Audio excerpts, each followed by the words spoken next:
Bonjour à tous, ici c'est Serge Kakilembe du 3xw.jctune.com et bienvenue sur notre canal YouTube éducatif et informatif, le JCTune LTD TV. Et comme je l'avais dit, on va commencer à faire une nouvelle série qui s'appelle B2Co, donc Bitcoin, Blockchain, News et commentaires. Et donc ici c'est quoi? C'est un récapitulatif de tout ce que nous on fait en interne, donc lorsqu'on fait nos émissions CryptoBlock News, donc ça c'est pour tous ceux qui sont souscrits au CryptoBlock News. Et lorsqu'on en a un certain résumé, donc deux, trois émissions, eh ben on vient partager cela ici avec vous sur le canal public. Donc sans plus attendre, on va y aller. Et on va commencer par faire un petit tour de table. Donc numéro 1, on va regarder qu'est-ce qui se passe. Donc numéro 1, on voit que le Bitcoin avait atteint des niveaux qui étaient super hauts. Donc là, c'était la zone des 9000 dollars et ainsi de suite. La market cap qui est montée très très très haut aussi. Donc on a vu que la market cap a pu passer le cap des 275, donc se rapprocher des 280 000 dollars de market cap. Et tout d'un coup, on a vu quoi? Une fois qu'on a atteint ces niveaux, donc là par rapport au Bitcoin, c'est les 9000. Donc là, c'est notre niveau de résistance et on a commencé à faire demi-tour. Maintenant, rappelez-vous qu'on commence à reparler de plus en plus de quoi? De bear market. Rappelez-vous que lors de nos dernières apparitions et lors de nos derniers commentaires de marché, on voyait une chose, c'était quoi? C'est que maintenant, il y avait beaucoup de personnes qui parlaient déjà de la fin de ce bear market et maintenant qu'on était reparti pour un bull market. Donc là, récemment, ce week-end, on a vu pas mal d'analystes, pas mal d'experts qui parlaient, tiens, enfin, qui disaient que maintenant, ça y est, le bear market est fini. Maintenant, on est de retour dans le bull market et certains comment dirais-je, annonçait même, comment dirais-je, les retours au haut historique. Donc là, on va à Mati Greenspan, analyste chez Itoro, qui parlait de la prochaine résistance. Et une fois qu'on aurait passé le niveau des 9000, 10 000, etc., la prochaine résistance, c'était les 20 000. Donc là, voilà tout ce qu'on a vu. Et d'un autre côté, on voit que dans le post-consensus, donc on a eu une hausse à, comment dirais-je, pré-consensus. Donc consensus, c'est le gros événement qui a lieu à New York au milieu de la Blockchain Week. Donc c'est toute une semaine consacrée au Bitcoin, à la blockchain et pas mal d'autres choses, donc surtout blockchain. Et donc là, c'est basé à New York, donc Wall Street. Donc on a vu beaucoup de corporations, beaucoup d'institutions et beaucoup d'acteurs qui sont réellement là maintenant pour construire et non réellement tout le buzz que l'on avait au niveau du trading spéculatif les années précédentes, donc 2018 et 2017. Donc voilà en gros tout ce qui était le combustible de cette hausse, mais maintenant on a atteint un niveau clé. Rappelez-vous que lors de notre dernière intervention, on parlait de quelque chose, et quelque chose qui était clé, c'était quoi? C'est une loi du marché. Les marchés ne montent pas de manière parabolique ou de manière verticale jusqu'à l'infini, on monte en A, B, C, D, donc là on va le voir tout de suite. Donc là, comme vous voyez, on a soigné un peu plus la présentation, et donc on va apporter quelques graphiques afin qu'on puisse regarder cela et commenter cela, vu qu'il s'agit de cela, donc de commenter les news, et bien évidemment aussi d'apporter un commentaire au niveau de tout ce qui est analyse technique, et quelles sont les probabilités d'évolution du prix que nous on voit.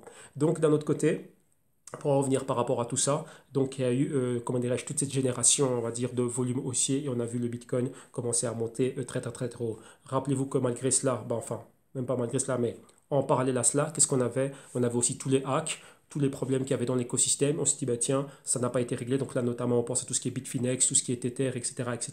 Et on n'a pas vu, on va dire, des choses clés. Hein. Donc c'est très ambigu ce qui est en train de se passer. C'est super, super opaque. Donc on ne sait pas spécialement ce qui se passe. On voit que Bitfinex peuvent continuer à opérer. Ils ont ouvert un nouveau fonds. Ils ont un nouveau jeton. Maintenant, ils ont un nouvel exchange pour lancer des IEO, donc des Initial Exchange Offering. Et qu'est-ce qui se passe avec le Tether? Qu'est-ce qui se passe avec Bitfinex? Voilà, on n'en sait rien. Apparemment, c'est positif. On voit que tout le marché a classé, on va dire, ce dossier et a continué sa course vers la hausse jusqu'à atteindre le niveau des 9000 dollars. Et maintenant, on commence à avoir une résistance. Donc là, c'est ce qu'on va commenter. On va au slide suivant.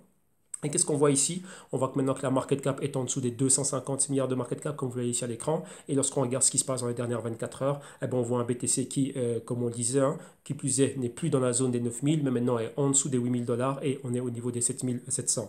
Donc, bien évidemment, on voit que là, c'est dans les dernières 24 heures, on se reprend au positif, mais par rapport à quoi réellement? Par rapport à des niveaux qui étaient bien plus bas. Et là, on a stoppé l'hémorragie. Donc, ici, on va se focaliser un peu sur quelques graphiques. Donc, on va regarder réellement quels étaient les leaders au niveau des news et au niveau de ce mouvement haussier. Donc on a des cryptos comme le BTC, le BCH qui était au-dessus des 400 dollars, le BSV qui a fort fort fort pompé, donc là aussi on va regarder ça. Et d'un autre côté, on avait le BNB.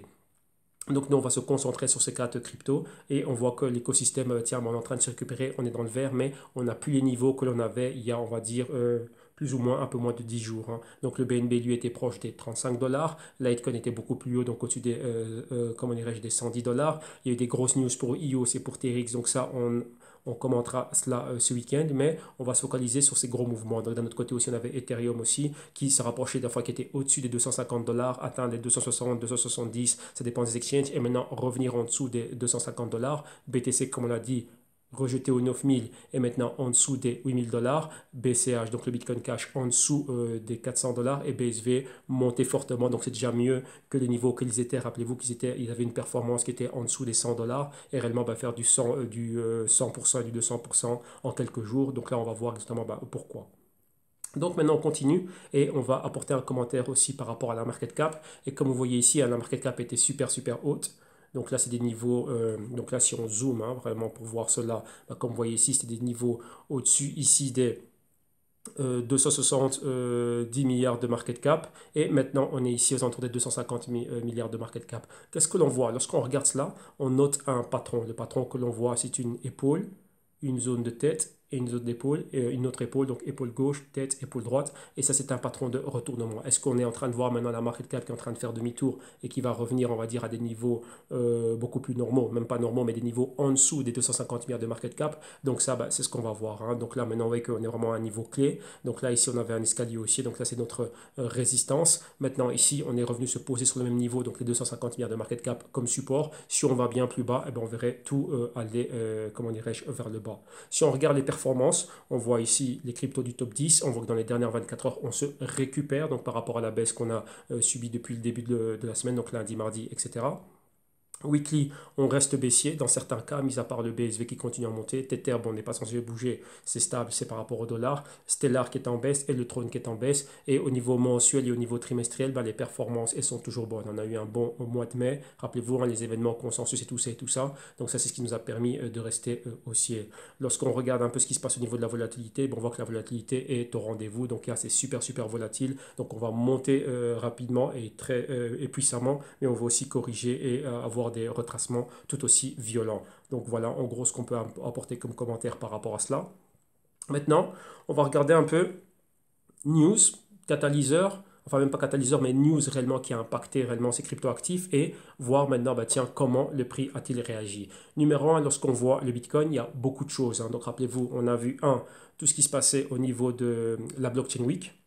Numéro 2, on commençait à voir le stock market est en train de baisser et d'un autre côté, on commençait à avoir une corrélation négative, hein, donc stock market qui baisse et d'un autre côté, crypto qui monte. Et par rapport à cela, on parlait beaucoup de quoi? Les tensions trading, donc là, on rentre dans tout ce qui est macroéconomique entre les États-Unis et la Chine, et ce qui fait que, comme on le voit ici, vous avez un article qui vous parle de ça, que maintenant, tiens, le Bitcoin est en train de monter grâce au trading war. Donc d'un autre côté, en Chine, il y a pas mal de problèmes au niveau des contrôles de capitaux et tout ça, mais d'un autre côté, les investisseurs commencent à avoir peur, enfin même pas peur, mais on pense à couvrir ce que l'on a et comment dirais-je chercher des valeurs refuges et donc on sort un peu on sort du yuan chinois et on commence à aller vers le BTC. Donc ça c'est du côté de comment dirais-je de la Chine, vu que c'est vraiment comment dirais-je dans cet endroit géographique que l'on voyait vraiment ce besoin de se couvrir. Donc là par rapport aux tensions internationales, donc rappelez-vous ça va toucher les monnaies.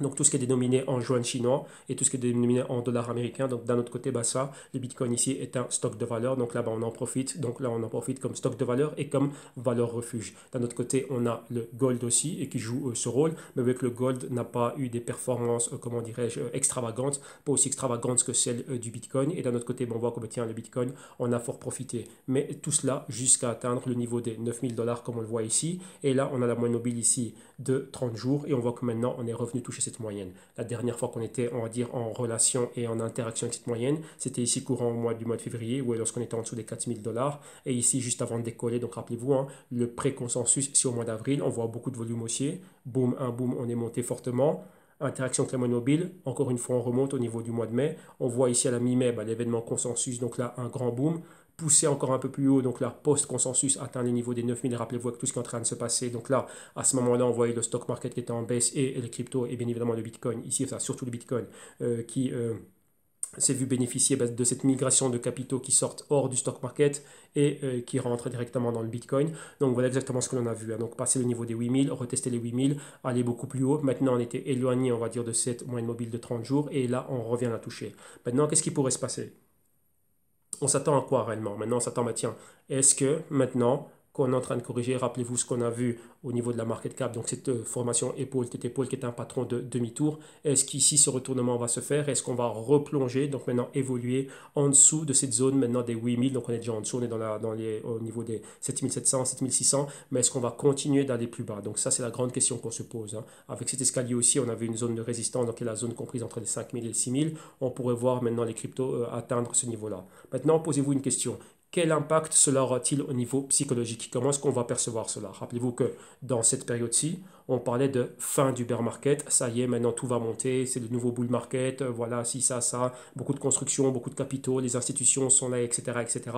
Bien. Mais maintenant, les tensions que l'on voit au niveau macroéconomique et tout ça font qu'il y a des perturbations. On est en train de chercher un refuge, mais il faut jamais oublier une chose. Et on parle encore de pas mal de choses, hein, donc probable récession et tout ça et tout ça. Donc là, on reviendra dessus lors de notre présentation du service VAM, vu qu'on va détailler un peu plus pourquoi est-ce qu'on peut voir des opportunités grâce à cette aux tensions, comment dirais-je, internationales et tout ce qui peut être généré au niveau d'une récession, d'une baisse des marchés, d'une baisse des prix, etc., etc. Mais d'un autre côté, lorsqu'on regarde ça, on se dit, bah, tiens, est-ce que ce qu'on est en train de voir, donc au niveau de cette corrélation, on va dire négative, ce qui fait qu'on va dire stock market qui baisse, Bitcoin qui monte, est-ce que ça peut durer longtemps? Est-ce que réellement le Bitcoin et les cryptos ont les épaules assez solides pour supporter tout le poids du marché? Qu'est-ce que ça veut dire? Toute cette migration de capitaux qui vont sortir. Donc imaginez-vous le scénario de 2008, la crise financière mondiale, tout qui est en train de baisser et maintenant les investisseurs qui vont chercher du refuge. Donc c'est quoi ici? Du gold, des bons et quoi que ce soit. Maintenant, est-ce que le Bitcoin est prêt? Le Bitcoin a 10 ans, mais n'oubliez jamais que le Bitcoin n'a jamais évolué dans un environnement de récession. Il était créé post-récession. Il est arrivé au bas de la récession et on est reparti dans un nouveau cycle haussier, donc de 2009 jusqu'à aujourd'hui. On n'a jamais vu le Bitcoin et les cryptos. Même pas, on ne peut même pas parler de crypto vu que la plupart des cryptos, donc les alts comme on les appelle, elles sont nées il y a 4 ou 5 ans. Si on prend le cas d'Ethereum, Ethereum s'était pensé en 2014, lancé en 2015. Donc on n'a jamais vu Ethereum évoluer dans un environnement de récession. On n'a jamais vu le Bitcoin évoluer dans un environnement de récession. Donc là, ce qu'on est en train de voir, ce sont des mouvements, on va dire, qui sont, je ne vais même pas dire spéculatifs, mais ce sont des petites réactions à chaud. Et il y a eu d'autres choses qu'on a analysées en interne et on regardait un peu ce qui se passait au niveau des transactions. Les transactions, elles venaient d'où? Elles provenaient d'où? Et on a vu qu'il y a très très très peu de transactions qui étaient, on va dire, économiques. Donc c'est quoi? Du commerce. Donc on utilise le Bitcoin pour acheter quelque chose. On a vu que le principal des transactions, et ça c'est des données qui viennent de Chain Analysis, donc eux qui font toute cette analyse forensique et qui regardent un peu, tiens, quels sont les wallets qui sont réellement en train d'utiliser les cryptos dans les exchanges, dans le commerce, dans ci, dans ça et ça. Et on a vu que pratiquement bien plus de la majorité de toutes ces transactions, donc à bien plus de 80%, et même au-delà, c'était pratiquement que des opérations spéculatives, donc à travers exchange et trader, les envoyer aux exchanges, etc. Donc ça aussi, c'est ce qu'on voit. Donc on est toujours dans une phase haussière qui est spéculative. Donc là, c'est quelque chose de très très très important et qu'il faut noter. Il n'y a pas encore d'adoption de masse, il n'y a pas encore de véritable cas d'utilité de tout ce qui est Bitcoin. On le voit, c'est en train d'être mis sur place, on voit l'infrastructure qui est en train de se créer, mais réellement, ici, l'adoption n'est pas, on va dire, extraordinaire. Donc on pourrait faire mieux, mais on voit que ça va encore prendre du temps avant que ce soit adopté. Donc ça, c'est vraiment le gros point par rapport au Bitcoin. Donc pour terminer avec le Bitcoin, est-ce qu'on pourrait le voir aller bien plus bas? On poursuit maintenant, on va regarder l'autre crypto, rappelez-vous qu'on a vu, qui qui est en train de monter très très très fort aussi, et ça c'est le BCH, donc le Bitcoin Cash. Rappelez-vous que récemment, au 15 mai, ils ont effectué une actualisation de réseau, donc ce qu'on appelle un hard fork de update, donc d'actualisation, mais on a vu qu'il y a eu un bug. Le bug, ils ont tardé à, comment dirais-je, à être transparent, même pas transparent, jusqu'à présent ils ne sont pas super super transparents, mais réellement à en faire part à toute la communauté. Mais on a détecté un bug pendant un certain temps, la blockchain a été, on va dire, inhabilitée et ça a été réglé. Mais quelques jours plus tard, on s'est rendu compte que tiens, qu'il y a eu une possible attaque 51% et qu'il y a eu une attaque. Donc là, il y a eu un mineur méconnu qui a gagné beaucoup de hash rate et qui a pu attaquer, comment dirais-je, cette blockchain. Donc là, vraiment, je vous le fais vraiment en résumé, vu que là, c'est vraiment très technique, il faut aller en profondeur. Mais en gros, il y a eu un problème, il y a eu un bug et ce bug a été exploité et directement attaqué la chaîne. Rappelez-vous qu'ici, il y a une différence entre attaquer la chaîne, voler des jetons ou créer des faux jetons, on va dire. On va laisser ça de côté, mais attaquer la chaîne, on va dire attaquer un exchange, hacker l'exchange, voler des jetons. Et ici, c'est directement attaquer la blockchain BCH. Et apparemment, il y a eu il y a eu des BCH qui ont été perdus, volés ou quoi que ce soit. Mais rappelez-vous, ils n'ont pas été très transparents à ce niveau-là. D'un autre côté, qu'est-ce qu'on a eu? Rappelez-vous ce qui s'est passé sur Binance. Et on avait suggéré une idée est survenue et on a proposé à Changpeng Zhao, donc CZ, le PDG de Binance, de faire quoi? De faire une réorganisation, donc de retourner en arrière, donc là, d'annuler des transactions de la blockchain, retourner au moment de l'attaque, récupérer les 7000 BTC, et voilà. Donc là, comme si cela ne s'était jamais passé. Donc ça, c'est contre l'éthique, contre la gouvernance et contre, on va dire, le leitmotiv de tout ce qui est décentralisation et tout ça et tout ça. D'un autre côté, qu'est-ce qu'on voit? Bon, on voit que BCH, c'est ce qu'ils ont fait. Donc, ils ont attaqué eux-mêmes le réseau à 51% pour remonter en arrière et défaire réellement cette attaque. Donc, voilà ce qui a été fait. Maintenant, qu'est-ce qui se passe? C'est que lorsque la communauté, on va dire, en dehors du clan BCH, regarde les faits, on se dit, bah tiens, vous avez perpétré une attaque 51% sur le réseau. Et eux disent que non. Et ensuite, comme on le voit ici, donc là, vous avez un article qui parle de cela, les développeurs disent que si c'est une attaque 51%, c'était légitime de le faire. Pourquoi? Parce qu'on était attaqué, on était hacké. Et donc là, c'est pour restituer les BCH, on va dire, qui ont été volés. Donc vous voyez que là, maintenant, on dit, bah, tiens, on a été attaqué. Oui, on a fait une 51%, mais c'était pour, comment dirais-je, on va dire entre parenthèses, hein, récupérer les fonds qui étaient volés. Mais d'un autre côté, on dit non, on avait un bug. Donc vous voyez ici, c'est cette distorsion au niveau des discours et, comment dirais-je, de ce qui nous a été transmis, de ce qui nous a été partagé. Donc, il y a maintenant, bah, il y a du pour et du contre, hein. Donc, quand je dis pour et du contre, c'est quoi? Une partie de la communauté dit, bah, tiens, ce réseau n'est pas fiable, voilà ce qui est en train de se passer, il est centralisé, regardez deux mineurs, ce qu'ils ont décidé de faire avec les développeurs. Et d'un autre côté, bah, tiens, eux, ils disent, non, non, non, non, non, il ne s'est rien passé, on a eu un bug, on a été attaqué, on s'est défendu, mais ce n'est pas du 51%. Donc, voilà en gros ce que l'on a. Donc, ça, c'est vraiment au niveau, on va dire, des news, hein. Donc, qu'est-ce qui est en train de se passer? Mais on voit que malgré ça, rappelez-vous, le 15 mai, c'était ici. Regardez ce qui s'est passé. Ben, monter rapidement, l'effet, une légère baisse et continue encore à monter, atteindre les hauts, donc flirter avec les 500 dollars, donc atteindre le niveau des 480 dollars. Et comme on le voit, en rosé, donc fuchsia ici, on a la moyenne mobile de 30 jours.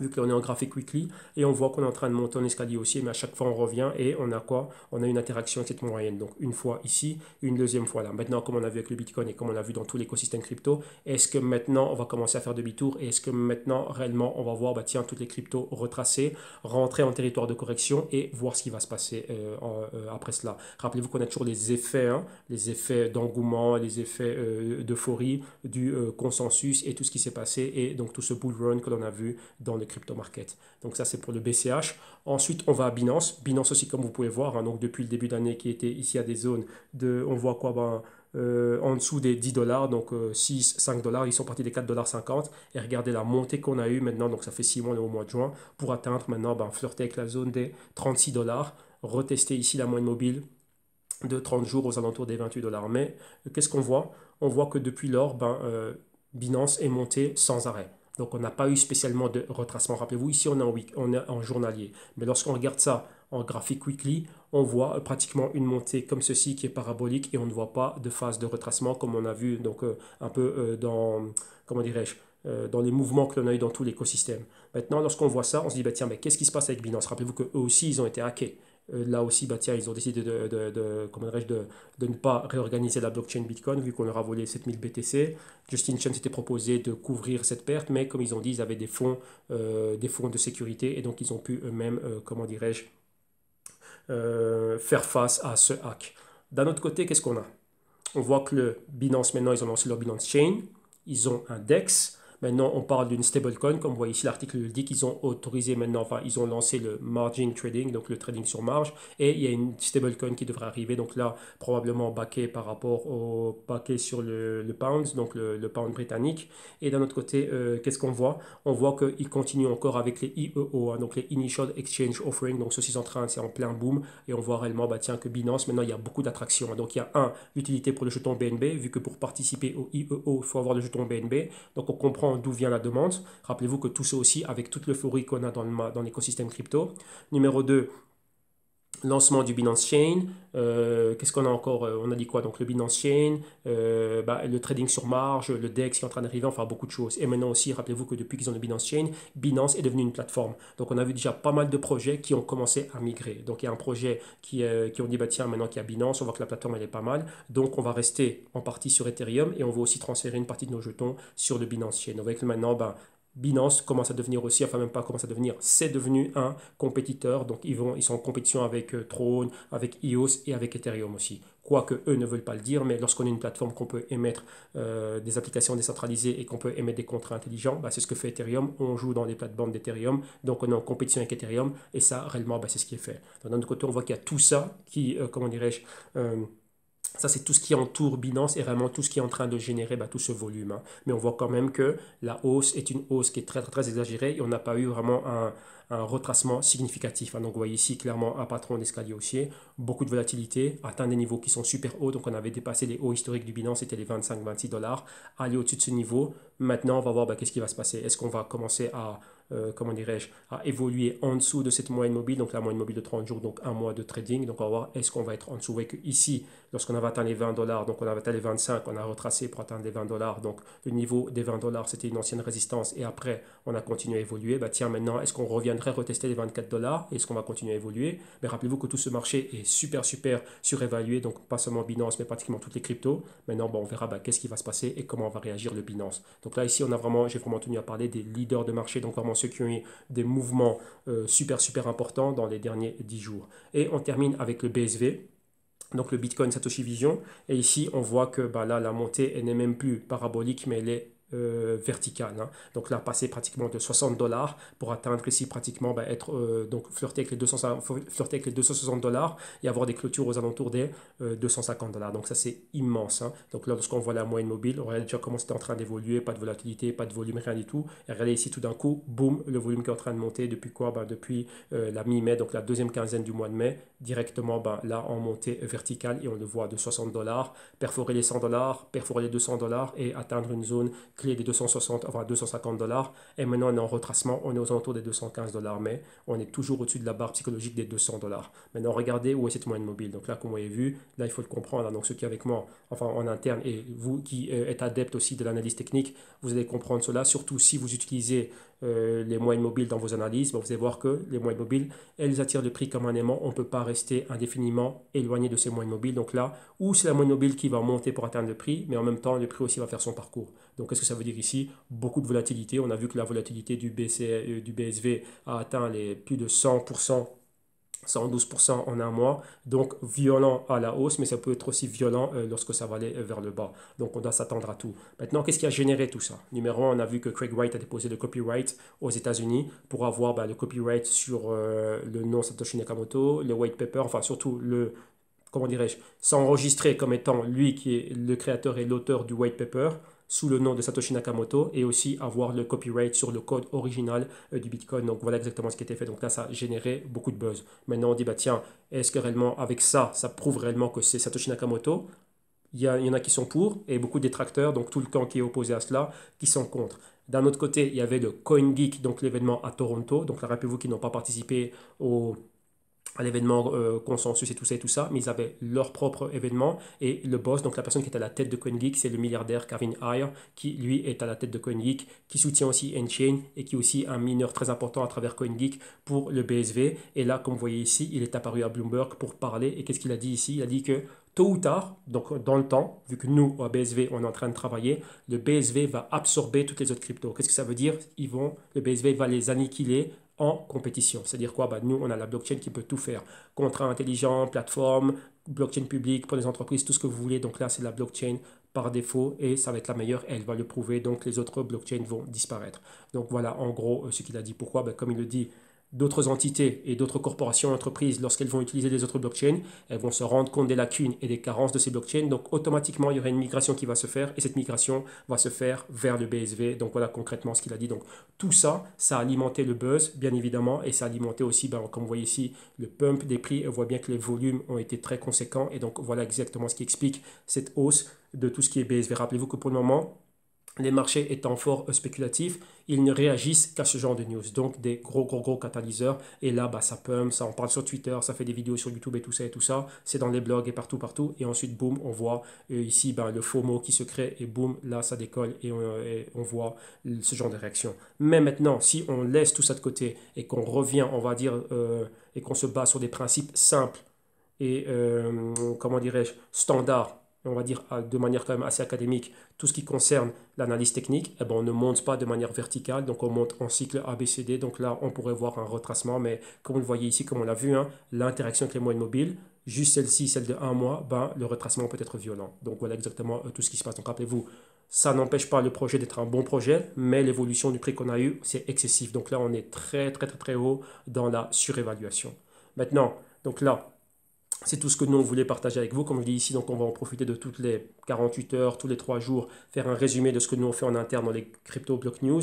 Et ici, ben, venir vous le présenter dans un format cool, comme on voit ici. Donc là, rappelez-vous, on en avait parlé. Donc le B2 Co, un format de 25 minutes, donc pas plus d'une demi-heure, où on fait vraiment un compte rendu, mais on se focalise vraiment tiens, sur la Global Market Cap, les Bitcoins et ensuite les cryptos qui ont fait parler d'elles. Et donc là, pour tous ceux qui m'avaient écrit, qui m'avaient envoyé des mails et pas mal de choses pour me dire, tiens, Serge, quand est-ce qu'il y aura des promotions ici, ça. Là, comme je l'ai dit dans la dernière vidéo, donc rappelez-vous, vous avez une vidéo complète, hein, donc la vidéo du 1er juin, on l'a mise sur le canal public. Donc là, la vidéo est en entièreté, donc 2 heures de vidéo. Et donc là, vous voyez ce que nous on fait au quotidien. Donc ceux qui viennent et qui se souscrivent au CryptoBlock News, donc là, vous voyez qu'il y a une promotion. Hein, donc là, pour les derniers 6 mois de l'année, avec donc juillet, août, septembre, octobre, novembre, décembre et le mois de juin offert pour moins de 60 euros. Donc ça vous fait même pas 10 euros par mois d'ici la fin de l'année et avoir tout ce qu'on a. Donc en plus des CryptoBlock News, il y a aussi pas mal de bonus. Donc là, des thèses d'investissement lorsqu'on en a, lorsqu'on peut en faire, et bon, elles sont là aussi. Et donc là, c'est fait. Donc là, vous recevez le MP4, le MP3 et le PDF tous les jours. Donc là, non-stop, ça arrive.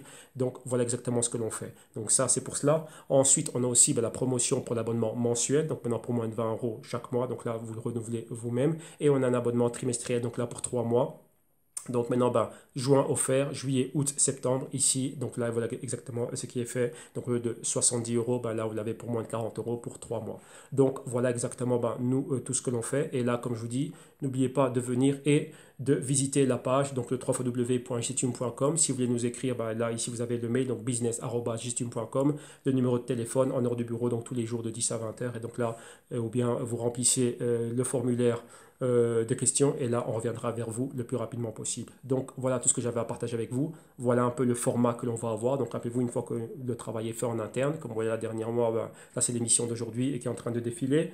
Et une fois que nous on a fait ce qu'on a à faire, donc disons tous les 2-3 jours, donc on va quand même essayer de ne pas laisser passer 48 heures, faire un résumé de ce qui se passe et venir ici en même temps parce que ça nous permet de rester en communication et bien évidemment d'avoir une petite actualité et d'actualiser un peu ce qui se passe et de commenter le marché. Ici, c'est commenter les news et tout simplement commenter le marché, un peu d'analyse technique, donc quelque chose de vraiment soft, light, mais voilà, qui est adapté et ouvert à tous. Donc un grand merci à tous, profitez bien de cette vidéo, bon visionnage et on se retrouve d'ici 48 heures ou 3 jours grand maximum. Un grand merci à tous. Bye bye.